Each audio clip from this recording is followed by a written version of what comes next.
मैं Mir Nizam Ali Khan advocate Telangana high court और मेरे साथ एडवोकेट खदीर, एडवोकेट अब्दुल वासिर और एडवोकेट मुजाहिद। आज यहाँ पर हम हमारे ऑफिस पर प्रेस कॉन्फ्रेंस किए हैं एक बहुत ही सीरियस मसले पर। जैसा कि हम देख रहे हैं कि हैदराबाद में कई सारे क़त्ल के वाक़यात हो रहे हैं, आम लोगों के क़त्ल हो रहे हैं, ये समझ में आ रही है बात। मगर कल जो वाक़या हुआ है हैदराबाद में, हैदराबाद के करीब 17 फरवरी 2021 को 2 हाई कोर्ट के सीनियर एडवोकेट्स का दिन दहाड़े रोड पर बहुत ही दर्दनाक तरीके से उनका क़त्ल हुआ है।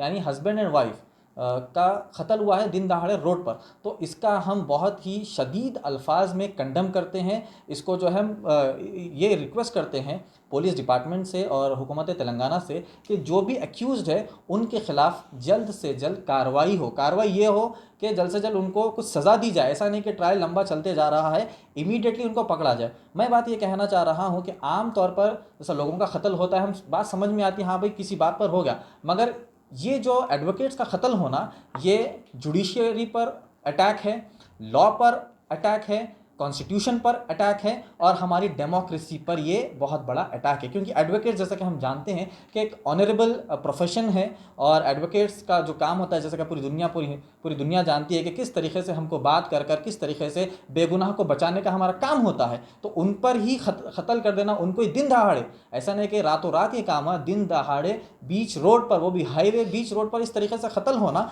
ये बहुत बड़ा अटैक है हमारे एडवोकेट्स फ्रेटर्निटी पर। तो हम ये गुजारिश करते हैं कि एडवोकेट्स के ऑनर को बचाया जाए। इस मसले को बहुत ही ज़्यादा सीरियस लीजिए। ऐसा नहीं कि कोई आम आदमी का क़त्ल हो गया, हाँ भाई एक्यूज़ को जो है रिमांड पर लिया, ट्रायल चल रहा है, ऐसा नहीं। एडवोकेट्स फ्रेटर्निटी पर ये बहुत बड़ा अटैक है, जुडिशरी पर अटैक है, ये लॉ और कॉन्स्टिट्यूशन पर अटैक है। तो हुकूमत तेलंगाना से ये गुजारिश करते हैं कि जल्द से जल्द इसकी कार्रवाई की जाए और जो है एक्यूज़ को सज़ा दी जाए। ऐसा नहीं कि ट्रायल चल रहा है, मैं बार बार ये कह रहा हूँ, ट्रायल नहीं, जल्द से जल्द सज़ा की हम गुजारिश करते हैं। और एक बात मैं कहना चाहता हूँ, मेरे दिमाग में ये भी बात आई है कि एक जो है, जैसा कि एडवोकेट्स, जैसा सीनियर एडवोकेट्स की बात करिए, जब वो सीनियर हो जाते हैं तो बड़े बड़े क्रिमिनल केसेस वो लड़ते हैं, बड़े बड़े सिविल केसेस लड़ते हैं, तो उनकी जान पर भी हमला आता है। ये केस में भी वैसे ही हुआ, उनकी जान पर हमला हुआ और उनके वो जान गंवा बैठे। तो मैं हुकूमत तेलंगाना से भी गुजारिश करता हूँ कि जो है सीनियर एडवोकेट्स को, जो बड़े केसेस हैंडल करते हैं, चाहे क्रिमिनल हो, चाहे क्रिमिनल से उनका मिलना जुलना होता है केसेस के सिलसिले में या सिविल केसेस के सिलसिले में, तो उनके एक लाइसेंस रिवॉल्वर दीजिए ताकि वो अपनी हिफाजत कर सके। अपनी हिफाजत के लिए लाइसेंस रिवॉल्वर दीजिए। बड़े बड़े बिजनेसमैन को भी देते हैं उनकी अपनी हिफाजत के लिए, तो एडवोकेट्स को तो देना चाहिए। तो ये एक मेरी रिक्वेस्ट थी हुकूमत तेलंगाना से। मैं यही कहना चाह रहा हूँ कि हम इस अटैक को शदीद अल्फाजों में कंडम करते हैं और इसकी जांच की हम रिक्वेस्ट करते हैं। इस मसले को बिल्कुल आसानी से और लाइट नहीं लेना चाहिए। ये कॉन्स्टिट्यूशन पर अटैक है, हमको इस बात को समझना है।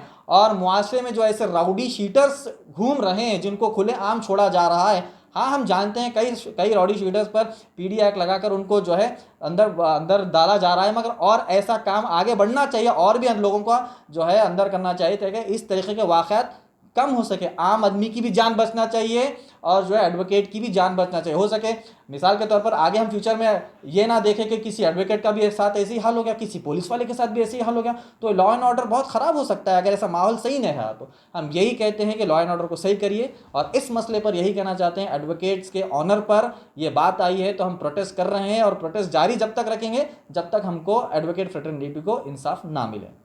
प्रोटेस्ट तो हमारा कॉन्स्टिट्यूशनल राइट है।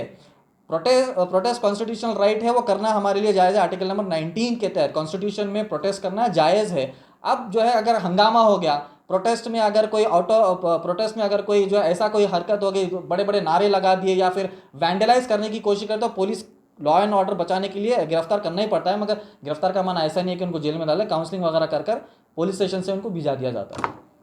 कई सारे अपने स्टैटिस्टिक्स बताते हैं, हैदराबाद सिटी पुलिस से भी कई सारे जो है स्टैटिस्टिक्स निकल के आ रहे हैं। मगर जैसा आप लोग मीडिया वाले, आप लोग बेहतर जानते हैं हमसे ज़्यादा कि कितना क्राइम हो रहा है और बढ़ भी रहा है, कंट्रोल भी हो रहा है, बढ़ भी, 50-50% जैसा कहते हैं हम, उस तरीके से चल रहा है। तो हम यही चाहते हैं कि जो क्राइम बढ़ रहा है उसको कम करे और इस तरीके से लॉ एंड ऑर्डर के साथ पुलिस जो है आगे बढ़ते रहना चाहिए। क्राइम कम भी हो रहा है, साथ ही साथ बढ़ भी रहा है, इसके पे भी हमको नजर रखनी चाहिए। हाईकोर्ट की जो कि राउडी शीटर्स, ऐसे जो राउडी शीटर्स होते हैं इनको भी जल्द से जल्द गिरफ्तार करना चाहिए। और वो केस में वो वकील साहब ने प्रोटेक्शन मांगा था, प्रोटेक्शन मांगने के बावजूद भी उनको प्रोटेक्शन नहीं दिया गया। इमीडिएट प्रोटेक्शन देना चाहिए ना, पुलिस का भी यहाँ पर काहिली मालूम होती है। इमीडिएट प्रोटेक्शन देना चाहिए, केस के सेंसिटिविटी को समझना चाहिए, समझ कर प्रोटेक्शन देना चाहिए था। प्रोटेक्शन नहीं दिया और इस तरीके से वाक़यात पेश आए। पार्टी का नाम तक कोई चीज़ फाइनलाइजेशन नहीं होती है ना, पार्टी का नाम मैं नहीं ले सकता। खैर मीडिया में कई सारे पार्टीज़ के नाम आए, वो फला आदमी वो फला पार्टी से जो है वाबस्ता रखता है, कंफर्म हो जाने चाहिए, क्योंकि इन्वेस्टिगेशन के दौरान कोई भी चीज़ डिक्लेयर करना सही नहीं होता है।